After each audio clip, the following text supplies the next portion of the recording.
Hello, welcome to another episode of Science and Spirituality Talks. Today I'm joined by Dr. Todd LePine, a board certified internist, functional medicine physician, educator, and leading voice in the fields of optimal aging, detoxification, the microbiome, and brain health, and so much more, actually. Dr. LePine has worked alongside Dr. Mark Hyman at the UltraWellness Center. He's spent decades helping patients and practitioners understand the deeper roots of health and disease. And I'm so excited for this long-awaited conversation to have with him about the intersections of science, healing, and human potential. Welcome, Todd. Thank you, Deanna. I really am excited about today. I've been very much looking forward to this. I feel privileged and honored, and I'm super excited. This is a topic that is near and dear to my heart. I think it should be for most people. And I've got a lot to talk about, personally, and things that I've read, things I've experienced. In fact, I'll mention an experience that I had this past weekend, which will be very interesting as in the conversation. So I'm really looking forward to it. Well, I want to tap into that, what you just said about how this is a topic that's very near and dear to your heart. How did that come to be? Why is it? You kind of have this. I don't think many people know this about you, that you have a voracious intellect and also this curiosity about science and spirituality. But how did that even happen? Very, very good question. I sort of equate myself to be like Curious George, the little monkey who's always sort of exploring things. And I'll tell you, I've always been interested in science, even as a kid. The two things that really opened up my eyes and my vision to the world is my father had a microscope and my father had a telescope. And it was really interesting because I would study things from the microscopic level. I would look at things under the microscope, leaves and ants and rocks and crystals and all kinds of things. And I saw that there was this world way, way, way down that we couldn't see with our own eyes. And then I also my father would very generously let me use his telescope. And then I started realizing, okay, there's another world out there. It's like, and then you realize, okay, there's the stars, our sun is, 8 minutes away, 93 million miles. And then there's universes, hundreds of, millions of light years away. And then I remember distinctly having call it a spiritual experience or a spiritual awakening. I was probably about 12 years old, and I was sitting out on the grass summer night, and I was by myself, and I was just looking up at the sky. And then I realized, my place in the sky, in the universe. It was like this, this perspective. Have you ever seen the movie The Powers of Ten? Did you ever see that? No, but I know what you're getting, the micro and macro Yeah, kind of. I Yeah. highly recommend, you can go on a YouTube and it's just called The Powers of Ten, and it basically takes you sort of like the microscopic to the Yeah. far, far away, and it really just shows you how small and minuscule we are in the entire universe, and it becomes a humbling experience when you sort of realize that, and especially I realized that at an early age. So that was sort of how I got into the spiritual aspects of, it's, spirituality. We define spirit. Spirit is Latin for breath. And spirit is really a invisible energy or invisible force that is out there so that we can feel the wind, but we can't see the wind. And you can measure the wind, just like, there's radio waves out there, there's, cell phone signals and, internet signals and all this kind of stuff. And spirit is not religious. And I really want to make the big distinction there. And I think people can have spiritual experiences within the domains of religion, but I'm not going to be talking anything about religion. It's really about the energy of the universe, and the invisible energy of the universe is really what we're talking about. And I'm very much interested in both the science and also, the spirituality, which is how much of the universe is unseen. Like I said, a microscope and a telescope allow you to see things that you normally can't see with your own senses. And I think science and spirit are basically two different languages that are still, they're both looking to understand the mystery of the universe. And the one thing that I've been practicing medicine for a long time, and I know a lot in medicine. And the one thing that I know is that the more that I know, the more that I know that I don't know. And I think, ultimately a lot of spirituality is trying to reconcile, who are we, where do we come from, why are we here, and where we're going. And I think that a lot of religions try to build a story around that, And a lot of religions are sort of ancient ways of trying to explain the mystery of the universe, because the universe is a mystery, and anybody who thinks they fully understand it, they don't understand it. That's my sort of take on it. Wow. Yeah, you said a lot there, and I really love how you're toggling back and forth between micro, macro, and as a child, really being sandwiched between those two domains, and then that becomes your framework going forward. So let's go back to when you were a kid, when you were 12, when you were looking through the microscope and having these experiences. Tell us just a little bit about you as a child and when you first thought, hey, I could be a medical doctor. Or, was that something that was instilled quite young, or was it something that kind of came to be? It happened very naturally and organically because I was always experimenting on things. Like my mother, I was the last of six kids, so I was like let loose. I mean, if my mother would let me do anything, I was literally riding my bicycle to the local library to get a book and learn how to make my own gunpowder.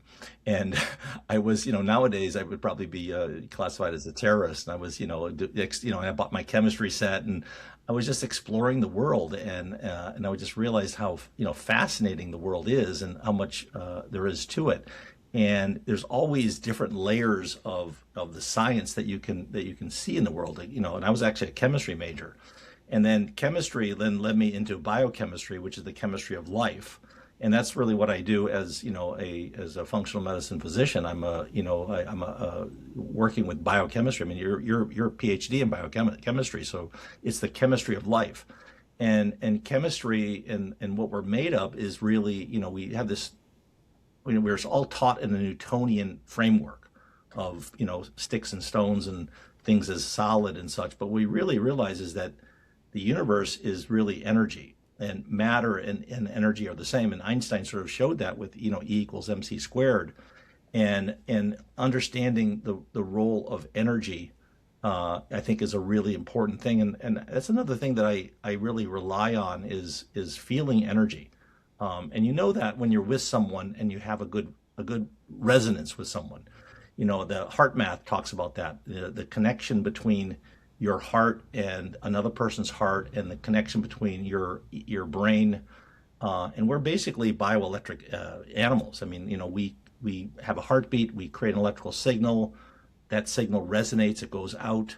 We have thoughts; those thoughts actually interact with other people that were around. When you I remember when you and I were doing a roundtable discussion, I was talking about Bruce Lipton's The Biology of Belief, and how our thoughts and our beliefs and our perceptions have a way of influencing our structure and expression of our DNA. And it's a fascinating thing. And I've read a lot of different books that have really opened my eyes. And Bruce Lipton's talk was, I remember I went to the Science and Consciousness Conference in Santa Fe, New Mexico, years ago, and Bruce Lipton had just come out with his book on the biology of belief, and he blew me away. I was totally blown away by what he had to say. I'll never forget it. And at the end of the talk, there's probably maybe 300 people there, and everybody's lining up and sit to talk with him. And I think I was last in line.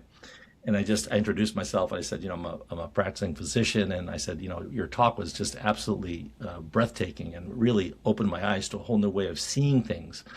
Because in school we're all taught to see things a certain way, and this is a new way of seeing things, and it's sort of like you almost have to unlearn what you learned in school to get to the next level.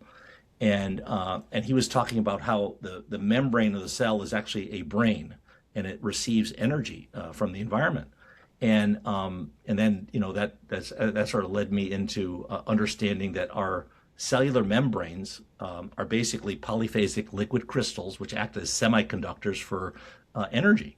And our cells respond to energy. That energy goes down into the DNA and expresses the DNA in a good way or a bad way. And how that resonated really with me, because it made a lot of sense. And I always say that we're cosmic stardust, and we're basically polyphasic liquid crystals. Were like mood rings, and we respond to the energy of the environment around us, whether it's people or trees or plants or the sky or whatever. And that understanding really opened up my eyes to another dimension to the world, just like a microscope will open up your eyes to seeing things differently. So that was, a big. I'm a voracious reader. I love to read. I love to learn. I think that, one of my favorite sayings is that, a mind is like a parachute. It only works when it's open. And I go, yeah, it really, it's very, very true. It really is. And I think that, all of us can get stuck in a certain way of thinking.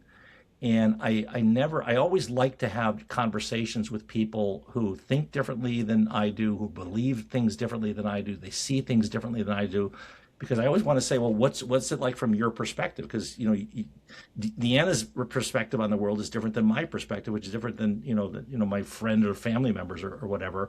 And it just gives you a whole different, angle of looking at it.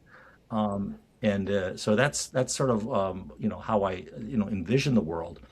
And another book, and I got to tell this story. This is a fantastic. There's actually two sides to this. There's a really good book. I highly recommend this. I'll be sending people books to read. I'm giving them some homework. There's a wonderful book called The Holographic Universe, and I don't know if you've ever read it, Deanna. Yes, I have Yeah, that in my library. Yeah. yeah. So I'm gonna briefly tell the story with this because I think it's really telling. So I was at a friend's house, and this was probably about 25 years ago. And it was a Saturday afternoon. My friend, he and I were just relatively new friends, and we were watching golf on television. We're having a beer. He gets up to go to the bathroom, and I always like to look at people's libraries and see, well, what do they read, and see what they're interested in. Maybe open up a conversation to see what they like. And he had the Holographic Universe in his library, and I said, "Oh, that's really cool." When I was a kid, I played with the holographic pictures where you can see three dimensions, and even though it's on a two-dimensional piece of plastic. And I said, hey, Chuck, did you ever read this book? How'd you like it? And he goes, well, a friend of mine gave it to me, and I read it, and I read it for a while, and I really couldn't get into it. It was a little hard to understand, so I never really completed it. He goes, well, you mind if I borrow the book? And he goes, no, go ahead and borrow the book. So I borrow the book, and about a week later, I'm in the local wine and cheese shop looking for a bottle of wine, and I run into this guy, and he strikes up a conversation with me. And he said, have you ever had the wines from New Zealand? I go, no. And I said, he goes, well, I'm from New Zealand, and we have fantastic wine out there. So it turns out he was a visiting psychiatrist at the Riggs Institute, which is the local outpatient psychiatric facility in Stockbridge, which is where I live. And Eric Erickson used to be one of the people there. He's since passed away, and he was a visiting professor from New Zealand, and he was there for about a month. And I was the local town doctor, country doctor at the time. And I said, well, I wanted to make him feel comfortable. I said, so let's get together. We'll have lunch. So about a week later or so, we get together and we have lunch. And all the while, I'm reading the Holographic Universe, which my friend gave me. And every time I go to bed, I'll read. I like to read before I go to bed. So we had lunch together, and he talked about a practice that he would do. It was just just a casual conversation that we had, and he was talking about this practice he would do. He would get into a meditative state for 45 minutes to an hour, and he would come out of it, and then he would do sort of a abstract Zen drawing. There's a Japanese practice that people do to get into a different level of consciousness, if you will. So we finished lunch, and I went back. I think I went, did my rest of my practice that afternoon, and then I went to bed that evening, and I opened up the Holographic Universe. And the Holographic Universe talks about how do we explain from a scientific basis how is the universe put together. And it's by Michael Talbot, and he talks about the universe being a hologram, which is that all the information is contained in every part of it. So it's like a fractal, if you will. So I'm reading the book that evening, and the book talks about, out-of-body experiences, near-death experiences, clairvoyance, mental telepathy, remote viewing, et cetera, just all different kinds of things. So I opened up the book that evening to out-of-body and near-death experiences. Guess who's in the book that I'm reading that evening? The guy that I had lunch with, Stuart Twemlow. I'll never forget this. It was literally the hair on the back of my head stood up. And I said to myself, what are the chances of me meeting this guy, having lunch with him, and then reading the book of all books in the world and opening up to the chapter that he's in? And I said, the universe is talking to me. I better stop and I better listen. It Amazing. was an amazing, right, it was a really an amazing, now you call that synchronicity, you can put different words on it, different phrases, but it is was a really interesting experience. And then, and I'll tell you another interesting story, and this sort of applies to the same thing. And this past weekend, I was down at Block Island. I go down there 2 or 3 times the summer, and I go down there for just a getaway weekend by myself. I'll go camping, then I'll take my bike over to Block Island.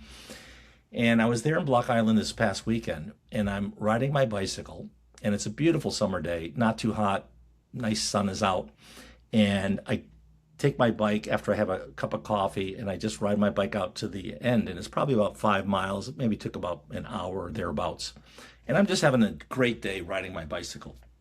And as I'm riding my bicycle, and I've done this route before, so I know the route. I don't have it memorized, but I know the route because it's just basically one road that leads out to the end jetty. And as I'm riding, I'm saying, I've done this before. It was like, and have you ever experienced deja vu? Yeah, Yeah. yeah. So most of the time when you have deja vu, it's sort of like a fleeting, like, oh, I've done this before, I've seen this before, I've been here before. That it's sort of a short-lived kind of a thing. I literally had a deja vu movie for an hour, and as I'm riding my bicycle, I'm predicting what's going to be around the corner. Not so much like, things that are fixed, a house and there's certain things that are just landmarks. They don't change. But I specifically was like, I saw I said, oh, there's going to be around the corner, there's going to be a pink moped. And there was a pink moped. And then there was another moped. And I said, oh, there's going to be a couple, a black couple, man in the front, a woman in the back. So I was literally, predicting what I was going to be seeing. And then I said to myself, you know what? This is a dream that I had about a week or two before. It was wild. I've never had anything like that happen to me before. I wasn't on anything. I was like completely sane, and I wasn't like tripping or anything. I was like, wow. So it was like an experience of, clairvoyance, or maybe my dream became reality. And what happens when we dream? We go into a different state of consciousness. I don't know. All I can say is I experienced it, and it was very real. And I don't have the scientific explanation for why it happened, but I do know that it happened to me, and it was very real. And it was like time was sort of, I saw the time before ahead of time in a dream. And I think also in physics now that time is really an illusion, and it's all now. We have this time is, we experience time as we live, but there is really no such thing as time. It's all now. And it's hard for us to sort of wrap our heads around that, but it was an experience of that. So it was really quite an amazing experience I had just this past weekend. And I said, well, this will prepare me for the podcast. I mean, it's crazy. That's incredible. So do you think time just collapsed in that moment of like your dream to that present moment of being on the bike, being there before? It's like deja vu meets like a dream, like a Yeah, precognitive dream. It's kind of an exactly. interesting mix. Yes, exactly. Right. And like I said, it wasn't like a deja vu moment. It was a deja vu movie for like an hour. And literally it was I had already dreamt the reality that I was experiencing as I was riding a bicycle. So it was really interesting. It was very, very interesting. Well, let's put your MD brain on, and how would a neuroscientist or a neurologist try to explain that? Because I've heard neurologists talk about near-death experiences, right? Like, oh, well, that's just the brain firing in a certain direction, and there's really nothing to that. I can just explain it in terms of function, neurons, some kind of oxidative bursts. So do you think that, like, because, with you being on the medical side of things, do you ever find that you're trying to explain things in terms of biochemistry, or do you just punt right over to the physics and say, no, this is beyond biochemistry. We can't explain it in that way. Absolutely, and that's sort of where I think you have to unlearn. You have to have the ability to unlearn what you've learned, and another way of looking at that is that as the medical profession basically looks at the brain as the brain is how we get consciousness. If you don't have a brain, you're not conscious. Well, that's not true. According to the latest things, that consciousness exists outside of the brain, and they've actually had people who have had near-death experiences that have sort of proven that your consciousness can happen even when you have a flatline EEG. And there's a wonderful book by Federico Fagan. Have you? Yeah. Yeah, you shared with me that podcast, which was wow, Yes. really mind-blowing for sure. Yes, mind blowing. Yeah, yeah. And Ann Shippey, Ann, she's the one I was. In fact, it was funny because as I was driving back from Block Island, I think 2 years ago, she texted me and said, "Todd, you got to listen to this podcast." So I had like 2, 3 hours in the car, and I said, "Okay, I'll listen to the podcast." I'm listening. I'm like, "Oh my God, the podcast was amazing." It was. I'm trying to remember because he's done a bunch of different podcasts. It's from the podcast called Know Thyself, and if you just Google Federico Fagan consciousness, Apple Podcast, Know Thyself, you can listen to it for the people that are listening here. And Federico Fagan, I don't know if you know the story of him, but if you have a computer and you have the touchpad on it, he's the guy who invented the touchpad. This guy he was very much into computers, and he was actually trying to work on creating a computer that was conscious. He would really want, and what he ultimately realized is that computers can't create consciousness because consciousness requires things more than just numbers and computations. And an example of that is you probably used AI, right? AI. Okay, when you talk to AI has the appearance of being conscious. Like you can have a conversation with AI, and it appears conscious, but it's not conscious in the way that we are. Now, maybe if we get quantum computers, and because our brains are literally operating on quantum mechanics, maybe with quantum computers, computers could become conscious. I don't know. I don't rule that out. But consciousness exists outside of the brain, and that's where mainstream medicine, they're just not going to even think about that because everybody's brainwashed to think, okay, you've got a brain. This is how the brain works. That's why it's an epiphenomenon of the brain electrical activity, and that's why you're conscious. And nope, no, that's not really how it works. Now, we don't necessarily have all of the physics to explain that, but I would venture to say that is the leading way in which we understand, consciousness. It does not require. And then the other aspect of that is that, we have this idea that we're separate from the universe. Like we're in ourself. We're looking out at the universe. There's the landscape. There's the tree. There's the grass. There's the clouds, and we're just separate from it. And that's a delusion. We actually are the universe looking at itself, and that's the real big thing. That once you realize that, it's like an epiphany that, like, oh yeah, I am the universe exploring itself, and we all have a different perspective on it, and we all have different eyes about that. And later on, I'll talk about Alex Gray, who's a visionary artist, and a lot of his images have eyes. Yeah. And that was one of the things I actually, when I was studying for medicine, I actually really wanted to be an eye ophthalmologist because I found eyes absolutely fascinating. I still, the eye is really an outcropping to the brain, and how our brain through the eye, filters the world and brings the world into us. So this whole experience that we have. So it's a fascinating way in which that our bodies are conscious, and maybe when we dream we go into a different state of dimension or a being or consciousness, different level of consciousness. Maybe that's what happened to me when I was dreaming, and it just doesn't really matter. Time just sort of disappeared, and okay, it's already been there. It's already experienced it. So it's really quite wild. Wow, you are getting my neurons going. I have a bunch of questions for you. One of the questions, some of them are kind of narrow and some of them are wider.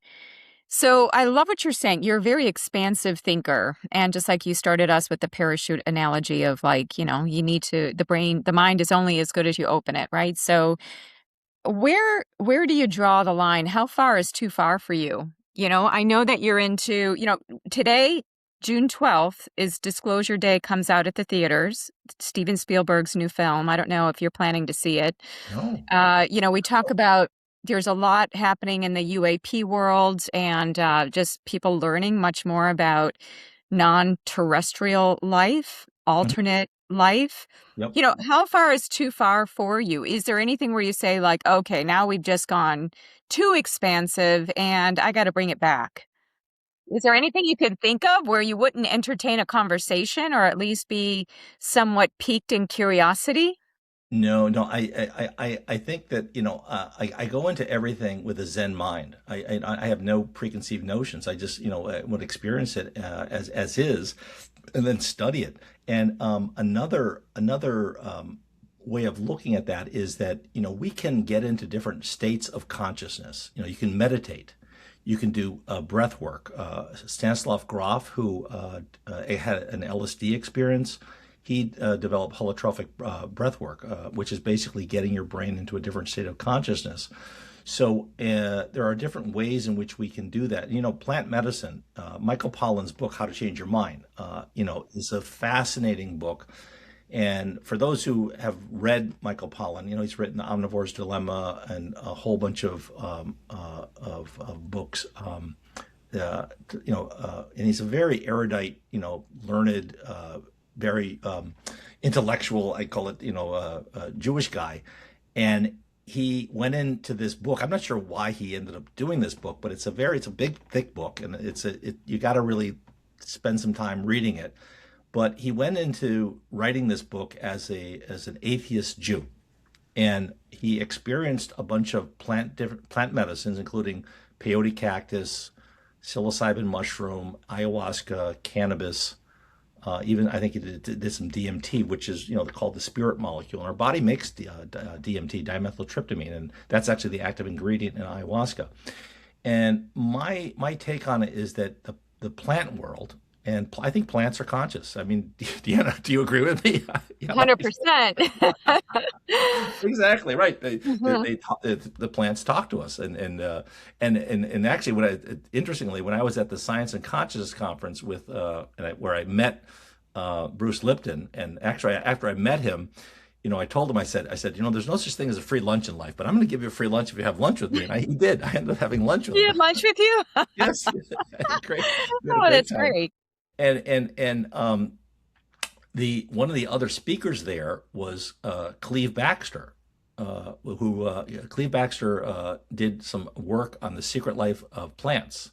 Oh, yeah. And he was basically I remember the story is really fascinating, which is that he was working with polygraphs, and they had like a bunch of time to kill, so he basically attached the polygraph to some plants, and then he saw that the plants were registering, and then he would like cut the plant, and the plant would register, and then he had a plant that was connected to the polygraph, and then he cut another plant across the room that wasn't connected to that polygraph, and when he cut the other plant, the plant that was connected to the polygraph actually responded because the plant was injured.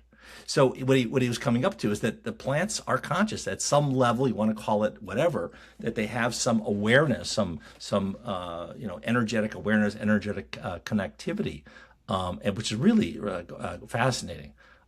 So my mind is completely open in terms of not having any bias about how things are, because we don't really understand how things are. It's just it is a mystery. And I think that there's when you look at the universe and how big the universe is, without question, there's other life forms out there. Some of these life forms may be energetic life forms. They may be interdimensional. We just don't know. It could be, alien. We call aliens, or Martians, or whatever you want to call it. I definitely think that there's other dimensions to the reality. Just like with a microscope, you can see bacteria and viruses that you can't Yeah. see with your own eyes. So I think that when you get into different states of consciousness, it allows you, just like a microscope or a telescope, to see things that you can't see as a human. We only have five senses. And, our visual spectrum, and if you look at the electromagnetic spectrum, the visual, electromagnetic spectrum that we see is just like this, but there's all of this stuff. And, we're tuned into, 90.3 on the radio dial, but there's all this other spectrum out there. And our brain is really a filter to reality. It doesn't generate consciousness; it filters reality. And a fascinating thing, which I found this absolutely fascinating when I was doing some reading, is when you take a functional MRI of an infant who's pre-verbal, and you look at the functional MRI of their brain, and you compare it to someone who's taking LSD, they're pretty much almost identical. All right. Now Really? this is really interesting. So what does that mean? I would venture to say that when we're born, we're tripping. Mm. Literally, when we're born, we're tripping. Now, do you remember? I mean, do you remember when you were pre-verbal, like 1 year old, 6 months, 1 day old? No, we don't really remember that. But guess Mhm. what? It's actually in us. And Stanislav Grof, I remember when he gave his talk at the Science and Consciousness Conference, he basically said that he traveled through time and he went through his birth, and he went out in outer space, and he was literally, the whole time thing was just all one, and he was just traveling through time, if you will. He would just traveling over a landscape, and this dissolution of time, can happen. And I think, LSD, which is synthetic, it's not naturally found, but it's actually, I think it's derived from ergot, um, changes I call it like you're tuning into a different dial. And what I think the psychedelic experience, which is this visual and auditory sensation, that's sort of that's reality. This all these energies, and our brain has to filter it to try to make it so that we can survive and we can hunt and reproduce and eat and everything else. But the our consciousness is way bigger than what we have on the filter that we have, which we call, quote, reality. So that's sort of how I sort of see it. It makes me think I was just watching a video, it was a reel on social media of a baby that was seated looking into a room.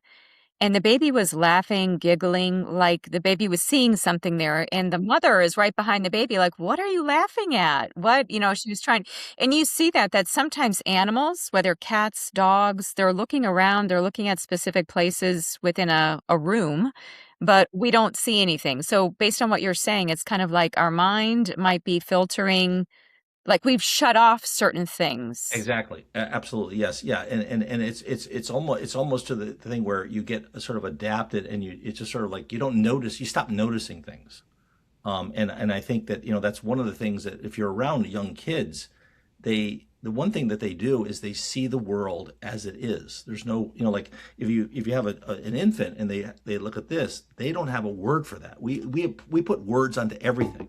They just experience it. And again, in the pre-verbal state, they're just, they're soaking in all this energy, the temperature, the wind, the visions, the sounds, and everything like that. And then their brain has to make sense of what all that is. And I think that's, I think you're bringing up a good point. And it's also interesting that, when you have younger kids, oftentimes they will have more spiritual experiences. Like my middle son Lincoln, when he was younger, he said, I saw an angel. He saw an angel. Okay, so what is that? It's an interdimensional existence, or it's a creature, or whatever you want to call it. And the other thing that's also an interesting thing and I'll go back to the whole thing about words, because we use words to talk to one another. So we have a sort of consensus reality. When you dream, Deanna, do you ever talk in a dream? Might be more telepathic. Yes, exactly. For I me, I mean, for I me, think that there's some exchange where, there's yeah, I never really thought about it like that, but yeah, yeah. I just start remembering it, because it is telepathic. That's exactly what it is. And so we basically, when we go into a dream, we're experiencing things in a nonverbal way. because you don't need words to communicate. You can communicate telepathically. You can communicate through body language. You can communicate all different other ways. So there's, and again, it's an energy Mhm. exchange, what is sound? Like if a tree falls in the forest, does it make a sound? No, What do it you doesn't make think? a sound unless you have an eardrum to hear it.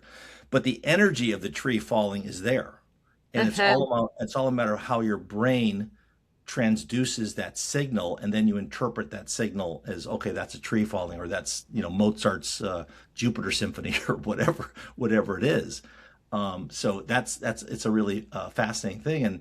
And then the other thing, which is another thing that, and this is something which I was trying to sort of understand some of the psychedelic experiences when people have a psilocybin magic mushroom trip or a LSD trip, is they experience what's called synesthesia.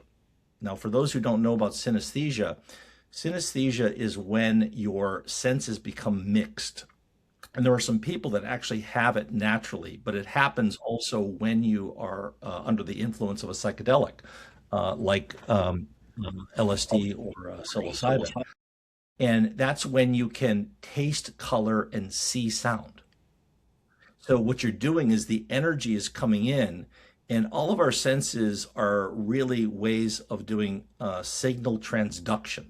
So when we see photons come into our eyes, hits the retina, the lights up the back of the retina, the electrical signals are there, and then those electrical signals travel through the optic nerves, go through the optic chiasm, go back to the back of the brain, and then we create an image of what's out there, like it's on the screen of our brain, and that energy can actually that of the photons can actually be heard.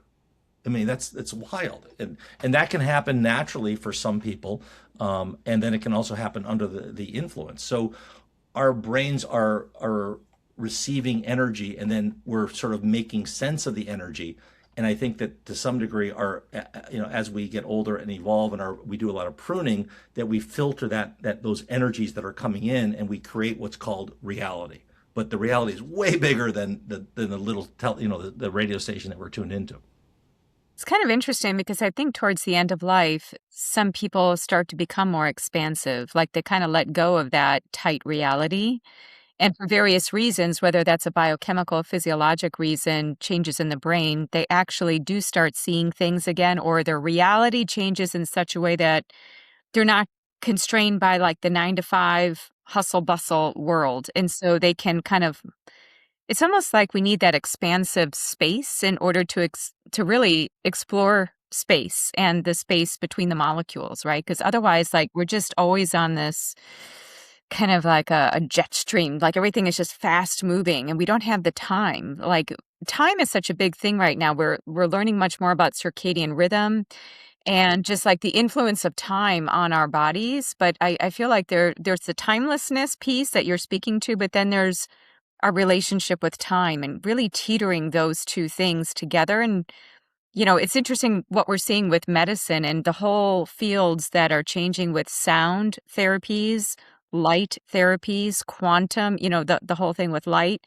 We're moving beyond like just a dietary supplement, right? So, like, where do you think medicine is going to evolve with all of these time bound and timelessness therapies? And how are these two worlds going to converge? Well, I would say that, medicine and healing, the body has a very innate ability to self heal, and that's I always, there's a quotation by Voltaire that, what I'm trying to remember exactly what he says is, God heals the patient, the physician collects the fee. And when you take out the bad stuff and put in the good stuff and make the environment as a, inviting, friendly environment, and then also, you talk about the hustle and bustle of life, and part of that, I think, is that we get disconnected from nature, and Yes. nature is us. We are nature, and I am very much an outdoors person. Like, if I can be outdoors, I'll eat outside. I'll go for a hike. I'll go for a bike. I'll go kayaking. I'll go golfing. I'll go skiing. I feel at home when I'm out in nature, not inside, but I'm out in nature. And that's one of the reasons I like to go camping, because it sort of resets my biorhythms. The rising and setting of the sun, and there's no artificial lights at night. There's no LED lights. There's no television. I haven't had television for 35 years, so I don't have to worry about that. But it really helps you to be still. And Hmm. I think that the ability to be quiet and to listen is really, really important for healing. And we have such busy lives. We all lead quiet lives of desperation. We're always running around like a chicken with our head cut off, and it's the rat race, right? And what I always tell my patients is, what happens at the end of a rat race? What does happen? You're They still a die. rat. You're still a rat. Oh, you're still a rat. So, and I say that because everybody's running around trying to get something, and whatever it is they want to get, whether it's money or the second house or the boat or whatever, vacation, whatever, and we're chasing after these things without realizing that now is all we have. Like, how many times have you heard of somebody who's like, they worked hard all their life and they go to retire and they drop dead? Right. Okay. Exactly. Yeah, Hmm. right. And I think that, when you spend time with children, children are in the now. They're just in the now. They're not worrying about the future. They're not regretting the past and mulling over the past and ruminating about the past. They're in the now, and they're enjoying the moment. They're laughing. And you never see, young kids who are out in nature. I call them feral kids, are running around. When I was a kid, I was picking up frogs and going in the pond, and catching grasshoppers, and all kinds of things. And there's so much to see and explore in nature. And I think that it's really good for your soul. And forest bathing. I mean, I love forest bathing. Hug a tree. Those are things that we need to do. And a lot of times, I tell people that when you live in an environment that is not conducive to your health, then you need to get out of that environment. And there are some. I had this one woman in particular. She's a patient of mine. She lived over in the Middle East, and she lived in like the Saudi Arabia area, and she was working out there. And it was so hot and so polluted because of the oil refiners and stuff like that. She wasn't really, you know, in a good environment, and her health was being affected by that. And my friend from medical school, he was a charter member of the Cactus and Succulent Society of America's Bob Mason. He's a biologist up in Oregon now. And one of his favorite sayings was, just because you live in a desert doesn't mean you have to sit on a cactus. And I told her, I said, you're in a desert and you're sitting on a cactus. So eventually she took my words to heart, and she ended up quitting her job and moved back to the States. And then when I saw her, she gave me a little placard, and it said, just because you live in the desert doesn't mean you have to sit on a cactus.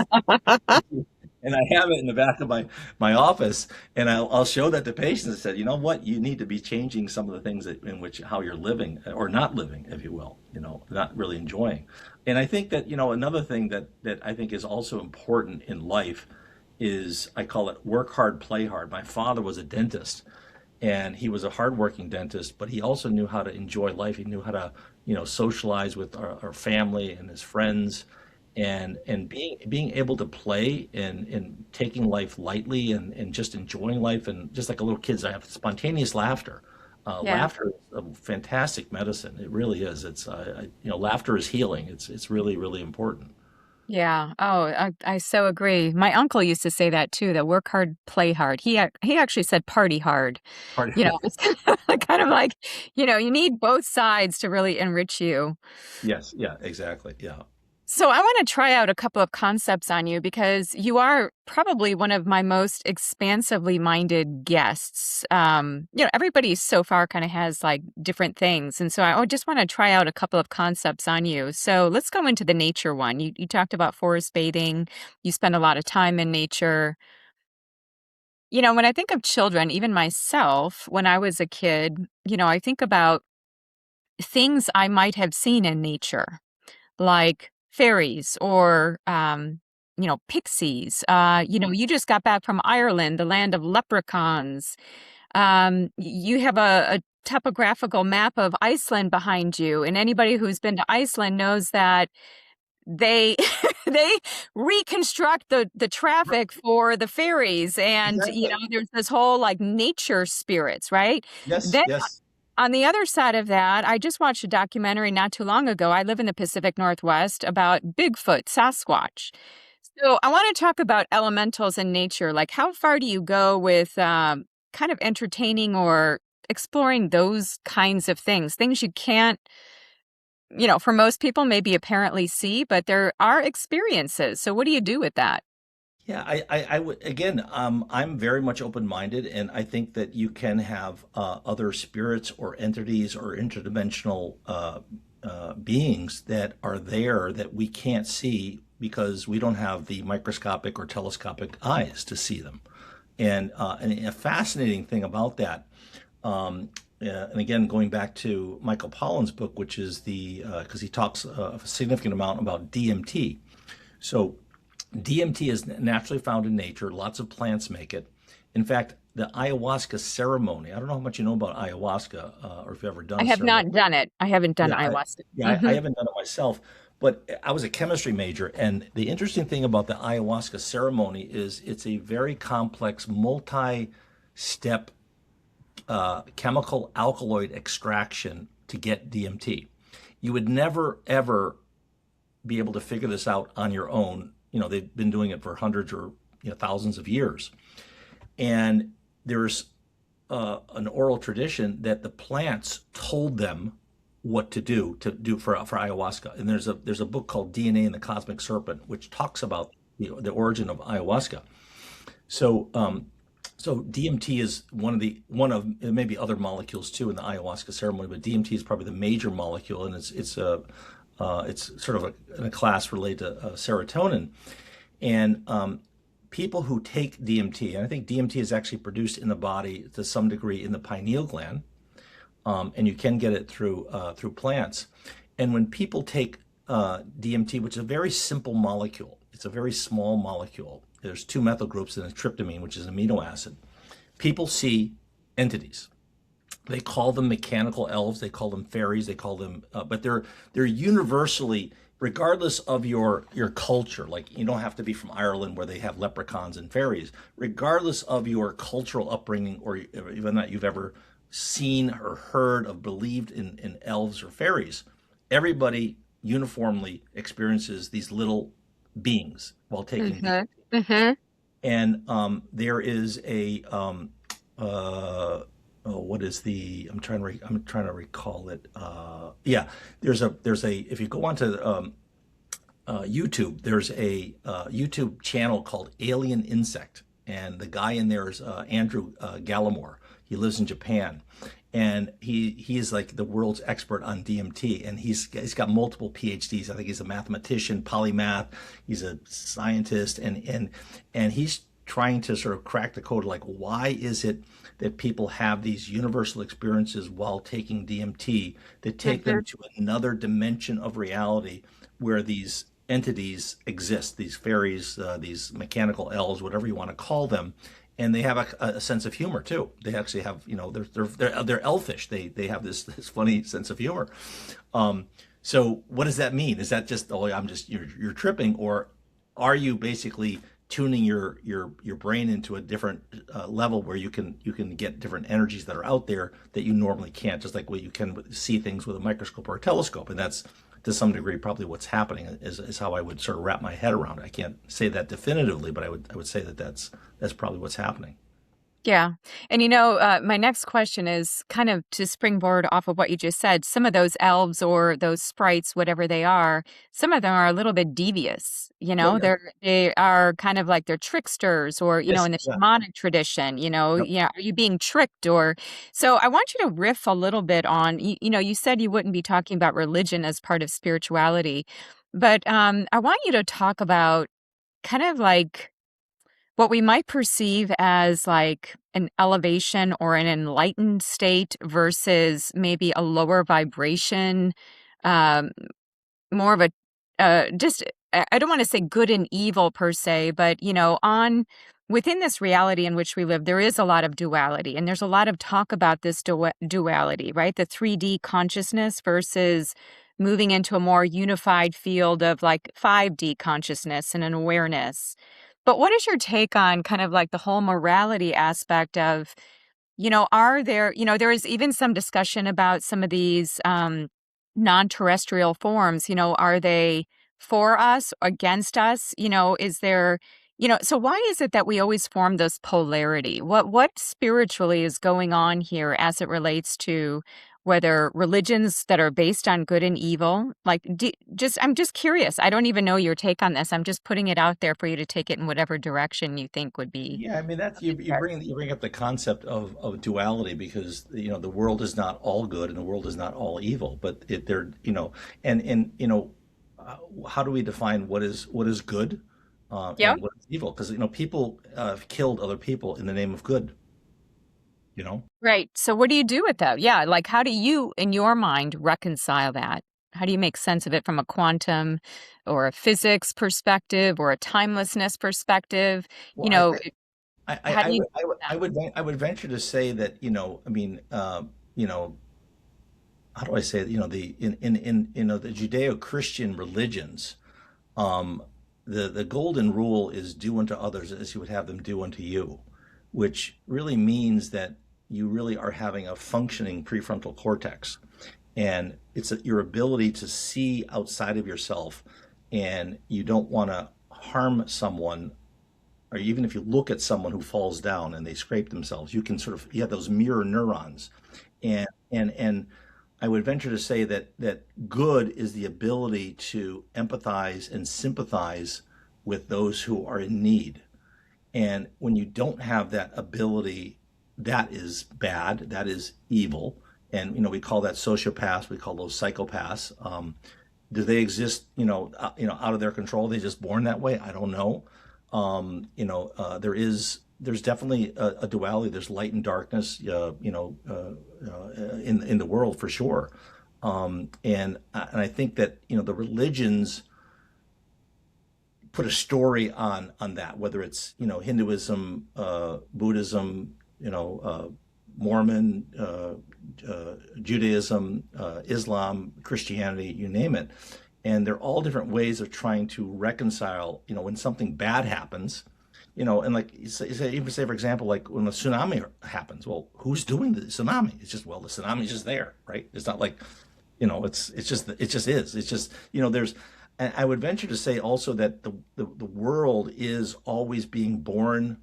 It's being it's growing, and then it dies, and then it gets reconfigured. So there's this birth, life, and death, and then reconstruction, reconfiguring of the atoms and everything like that. And sometimes things are good, and sometimes things are bad. And we don't always have an explanation for that. And I think that the world's religions try to make meaning of something that we don't really fully understand. There's just a way of doing that. People say, "Oh, you got bad karma." You're living your cycle over because you had a bad life. That's like the story of why you're in the state that you're in, or whatever. So there's different ways of explaining good and evil. I don't have the mystery of iniquity an answer to that, but I would venture to say that our goal in life, and this is actually, I'm going to bring up Alex Gray, because have you been to Cosm at all, Deanna? No, no, I'm You, you, familiar with its work, but you, you, no. you need to come visit, and I'll go with you, because they Cosm is the Chapel of Sacred Mirrors, and it's not that far from where I live. It's in Wappinger Falls, New York, and Alex Gray has a wonderful. It's actually called it's actually an art church. He has a designation as a church, and he had an experience when he was suicidal and depressed, and he was basically going to kill himself. And he went to a party at the end of the semester with the intention the next day of killing himself. And he had never taken LSD, and he was there with a bunch of people, and he took LSD, and he had a trip, if you will, an altered state of consciousness, and he was with his now wife, Allison, and they both had a very profound, life-changing experience. And in that trip of LSD, he experienced infinite love, infinite love, infinite gratitude, and infinite compassion. And now, do you need LSD to experience that? No. Does LSD or psychedelics help to facilitate that? Like it's like a key opening the doorway of your perception. Some people might need that. Some people don't need that. And I would venture to say that, psychedelics are a technology to change our state of consciousness that some people probably need. And as a physician, I've gone to multiple seminars and conferences and courses on the use of psychedelics as medicine, specifically things like magic mushrooms and such. And they can have profound abilities to shift your consciousness so that you are now out of your default mode network. And that's really sort of what they call that. That's sort of like where you operate. So that your day to day, you're doing your own thing, and you're in your own default mode network, and it's sort of like you're in your rut, if you will. And it gets us out of our rut. And now we're not just tuned into one channel. We got this whole experience. And the theme of Alex Gray is that he, as an artist, paints what he's experienced personally and visually about how the universe is interconnected. And the bottom line is love. Absolutely, it's love, and it's universal love, and it's not tied to any religion. It's not tied to any belief, and it is about love. It's about gratitude. It's about compassion. Those are the underlying themes of Cosm. And like I said, they've been doing it for, I think, 20 plus years. Every once a month they have a full moon ceremony, and people go there, and you meet all kinds of really interesting people, and it's a wonderful experience. And he's got fantastic, a bunch of, in fact, at the end I can show a couple of his works. It's really amazing. And to realize that we're part of the universe, which also then takes me to another way in which I've been sort of viewing the world as the lens in which I view the world. And as a kid, I loved Albert Einstein, Leonardo da Vinci. I read all the books about Leonardo da Vinci that I could, because he was a genius of geniuses, and Einstein was a genius of geniuses. I mean, he saw the world from another perspective. He looked out at the world like we all look out at the world, and he used his imagination to ride on a beam of light and came up with a theory of relativity and general and special relativity. So he saw the world the way everyone else saw it, but he saw it differently. So I said to myself, I wonder what Einstein believed. Because he was a smart guy. I mean, he was able to see things and understand things that we as regular people don't. He was definitely. They actually think that he was probably maybe on the Asperger's spectrum, sort of not an idiot savant, but a savant. But he was neurodivergent for sure. And interestingly, if you read some of Einstein, there's a book out about Einstein's belief. I'm blocking on the name of it. But it's about the God of Einstein, I think is the name of it, or it's basically Albert Einstein sort of meshed with the philosophy of Spinoza. I don't know if you've read anything about Spinoza, and I'm going to make a quote here. So Einstein said that he explicitly identified with Spinoza's, quote, God. He goes, I believe in Spinoza's God, who reveals himself in the orderly harmony of what exists, not in a God who concerns himself with the fates and actions of human beings. And then he wrote another thing, that a human being is part of a whole, called by us the universe, a part limited in time and space.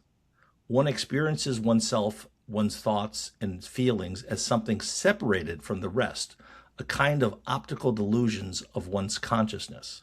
This delusion is a kind of prison for us. Our task must be to free ourselves from this prison by widening our circle of compassion and to embrace all living creatures and the oneness of nature in its beauty. And it's one of my favorite quotations. And I learned of this quotation when I had, you probably have heard of Bose Speakers. Amar Bose, who was the founder of Bose Speakers. I had him as a patient at Canyon Ranch, and I had a fantastic conversation with him. And this was the quote that he had in his office. And I Ah, remember we had this conversation about metaphysics and we had, because he was a brilliant guy, MIT genius, and he was very spiritual himself. So we had a, even though I was taking care of him, but we ended up talking tangentially. And this was the quote. So it's one of my favorite quotations. I love that. So, on that note, as we come to a close, one of the questions that I've been asking everybody because I share an interest in this topic is kind of if we think about the end of life, the meaning of life, why are we here? I've asked some guests about whether or not they believe if we come back again, if we're just here to learn lessons. But, if you just can kind of zoom out of all of this and say, like, this is why I think we're here and kind of your framework for not just living, but now, like, as we start to reflect on the exit, what we might refer to as dying, death, and even if you want to wax on anything as it relates to near death experiences. But what is your take there? Like, if somebody were just to be with you and ask you, like, hey, Todd, just why are we here? What's the meaning of all of this busyness of life? What would you say? I would say, that's the ultimate question is, where do we come from? Why are we here? And where are we going? Right? That's what all religions attempt to explain. And sometimes people want simple answers. You're either going to go to heaven or hell. That kind of a thing. And I would venture to say that they're all stories, and they're all trying to explain what is termed in Latin the mysterium tremendum, the tremendous mystery. And if you think you understand the mystery of it all, you don't. And the thing about the universe is it's a mysterious universe. And I would venture to say that we are conscious, and our consciousness exists outside of our bodies. And I think that, to some degree, we've always been here. We're just the universe experiencing ourselves as human beings at this point. And we may, go into another, dimension of consciousness somewhere else. We may become a tree. I mean, one of the things I might do when I die is I'll take my ashes and I'll become a tree. You can do that now. um, Hmm. we're basically Mycelium as well. You can, at least in oh, Washington State, they have exactly. Yes. mycelium. I could see you Yes. doing that. Yes, yeah. So essentially, I would say that we are spiritual beings having a human existence, and that's sort of what we're doing, and we have this spirit, and we're here for a period of time, 70 years, 80 years, 100 years, and then we things change, and we don't fully know, but I would venture to say that we don't end. Our consciousness doesn't end. Our consciousness continues, and we get reabsorbed and reconfigured into another existence of some level, of some interdimensional level, some new level. I don't know, but I do know that we all have this sensation that we are here, and we're. I think, people always ask, what is the meaning of life? I always say, the meaning of life is the meaning that you give it. You just like, what do you want to do with your life? And I think too many people are unconscious. They're walking through life like zombies, and they're in the 9 to 5 job, and they're typing on their computer, or they're pressing this button or whatever, and they're not awake and aware. And I think that one of the things that I like to anybody I'm with, I always like to tell them to be awake and be aware. We have this beautiful existence that we're in, and enjoy it. And it's just the beginning. It's just, it's not the end. I mean, we're gonna be recycled, and our consciousness is going to continue. And however that happens, it's going to happen. So it's interesting. And I think the closer you can get to being in nature, because we are nature, the healthier you're going to be. I really do that. And I also think that it's really important also to have friends that are like-minded, the same energy. And that when you're around somebody who you click with, you resonate with, listen to your gut. That's a good thing.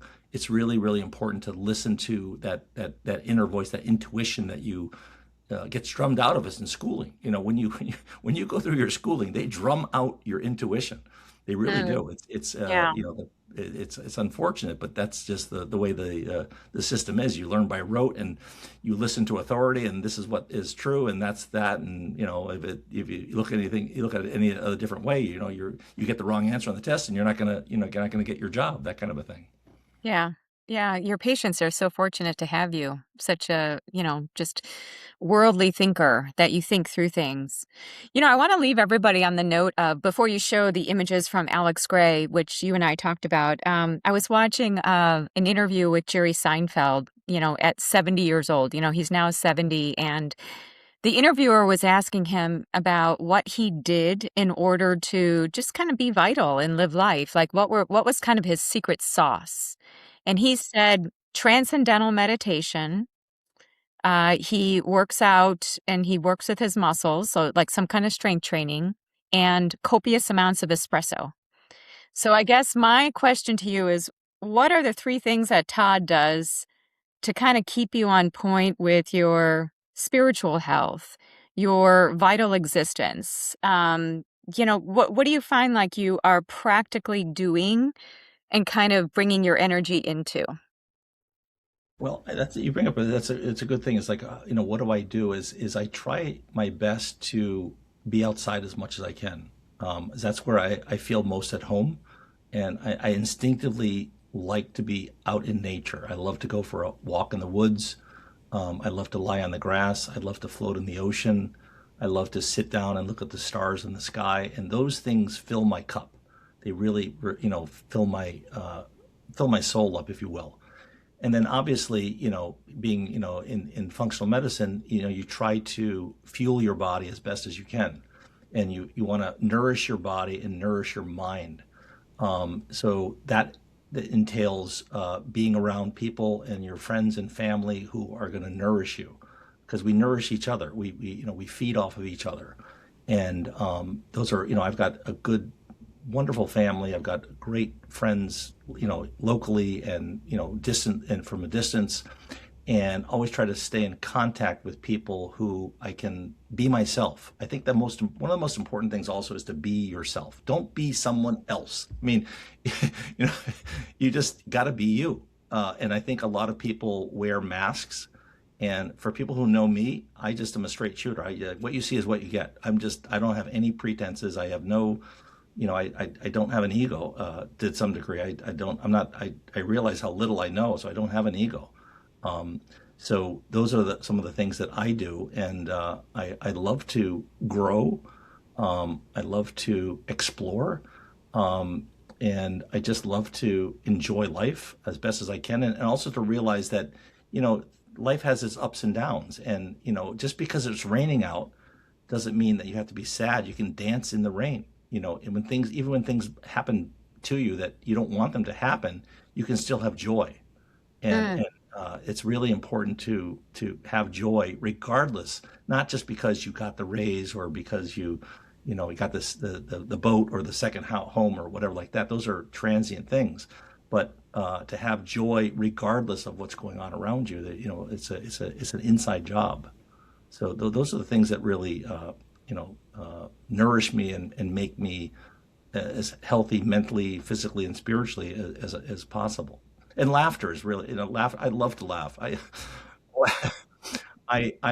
of the things I do, with my patients is I see patients with very serious conditions, and part of that is this to realize that life is life, and we're all here for a certain period of time. And people ask me, "Am I going to die?" And I go, "Well, yeah, you're going to die, but not soon," and at least that I can see. And a lot of people have a fear of death. yeah.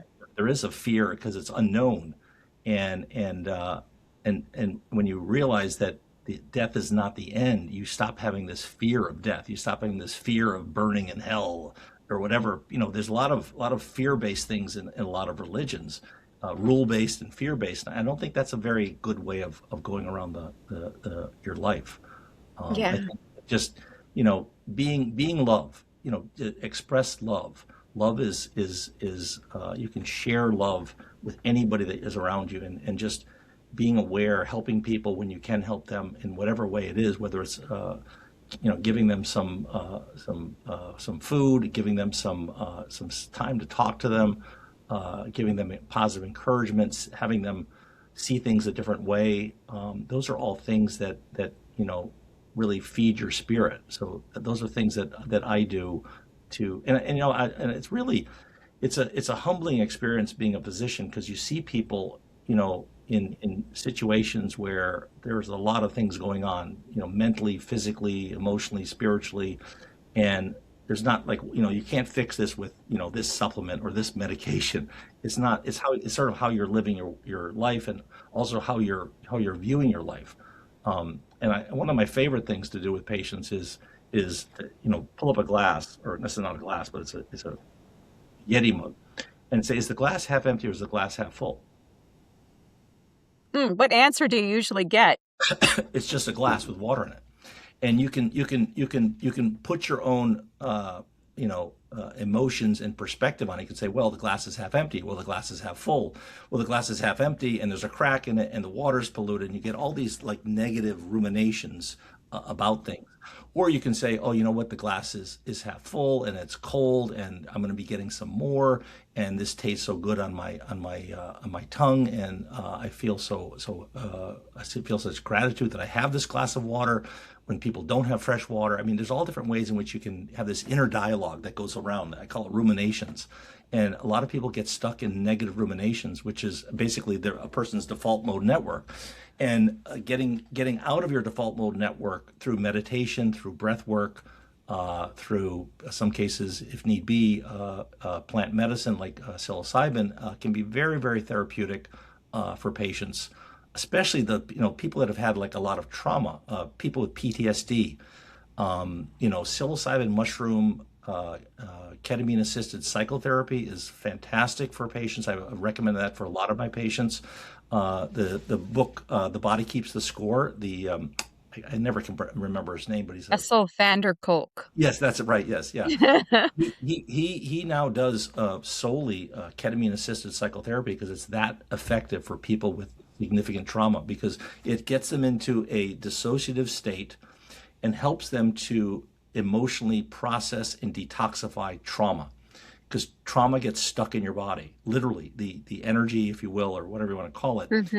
You get trapped emotions, and it sort of reboots that. That's like you have the computer when the little beach ball keeps rolling and you're stuck. You got to reboot it, and that's a lot of times what plant medicine can do. So those are very, very therapeutic things that I've been exploring and helping my patients, and I've had some amazing success with patients that can use those kinds of tools, and I encourage a lot of patients to do that, and it's a whole area that is now being explored. I think because of Michael Pollan's book, I think it's now in the mainstream that people are realizing that there's other things out there besides Wellbutrin and Xanax and Prozac, Right. for getting your brain back into a healthy state of awareness. Mm-hmm. I kind of feel like as you talk about that, all of the emerging therapies and how things are changing, it's almost like the Charles Dickens line, it was the best of times, it was the worst of times. It's Yes. kind of like people feel like this is a very chaotic time to live in, but at the same time, we also have the birthing of so many other things that can really help us along. So Yes. it's Yeah. just a matter of our perspective. Exactly. Yeah. And again, I think we're also living in this really interesting age where AI is emerging as a whole new way of how we are interacting with the world. We can now figure things out much faster and better. And AI is sort of like a double-edged sword. I think there's good things and bad things, just like dynamite can be used to build things, or dynamite can be used to blow things up. And there's also another book by Ray Kurzweil called The Age of Spiritual Machines, and he basically posits at some point, computers can become conscious, and I'm not convinced of that, but if we do have quantum computing, we may actually have, quantum computers that actually literally have silicon consciousness, if you will, or some type of consciousness, because they're basically computers are made out of the universe. So if we're conscious, the whole universe is conscious. So it's not out of the realm of possibility. Yeah. And I think that that whole conversation about what is consciousness still needs to evolve. Like, I don't feel like we've come that far in that conversation because we're part of it, right? So it's really hard to see it if you can't get perspective in a true scientific way where you're an objective observer because you are part of this consciousness matrix and network. So it's hard Yes, to study. exactly. Yeah, and I'm gonna finish. I'm gonna finish. Yeah. Do you want to bring up your slides? Let me share this. Hold on one second. Let me do. Okay, let's see if I can do this here. Do a window. All right, and let's do. Hold on. Okay. Let's see here. Okay. So this is the, Can you I'm, see that? yeah. Yeah, so this is what I was referring to, and which I read is the famous quote by Albert Einstein that Amar Bose gave to me when I saw him as a patient, and then this is just I forget exactly where I got this, but it really speaks to me because it's just basically showing us as an individual sort of connecting into the energy of the universe. What you see here, you see eyes in the hands, and you see the third eye with the pineal gland, which is basically sort of visualizing that we are seeing the universe seeing itself, or the universe experiencing itself. And then this is a work by Alex Gray, and a lot of Alex Gray's work has eyes in it. It's a really interesting thing that it's a theme that he has. And what you see here, it's a picture of an eye, and in the center of the eye is the Buddha, and then around the eye are all these other eyes. And basically, each individual is the universe seeing the universe from its own perspective. So there's an infinite number of perspectives or infinite number of eyes in which you can see the universe, and there's no one right way. It's sort of like, have you ever seen it's like a meme where a person looks at a six and he's on the right hand side, and the guy on the left hand side says it's a Right. nine. So it's a nine and a six. It all depends on how you want to look at it, right? It's just it's your own perspective. It's not like there's no right or wrong answer. It's just your perspective. And then this is a fascinating one where he drew it with the magic mushroom. And what you see here is that, again, the eye is in the hand. And I think, I'm going to speak for him, but you see a little entity up to the left of the mushroom, is that the mushrooms, or the plant medicine, open up our vision so that we are able to see more than we would normally see with our own five senses. And it's a recurring theme that he has to show us that there are many other hidden dimensions in the world. And then lastly, this is one of my favorites. This is, if you go to Alex Gray's Cosm, this is one of his big murals in the main chapel.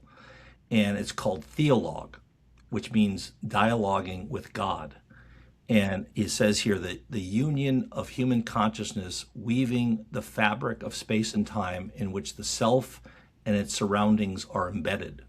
So, again, it's just another way of saying that we are in the universe, we are connected to the universe, we are the universe being incarnate as a human, but we're all interconnected, and we can tie into the energy of the universe by various forms of meditation, through breath work, by being in nature, and in dreams, and even using plant medicine if need be. So I'll end there. That's one of my favorite. In fact, I have a bumper sticker of this, and I have this on my car. Wow. Yeah. So Phenomenal. Todd, this has just been outstanding. I loved just the philosophical waxing, the science of it all.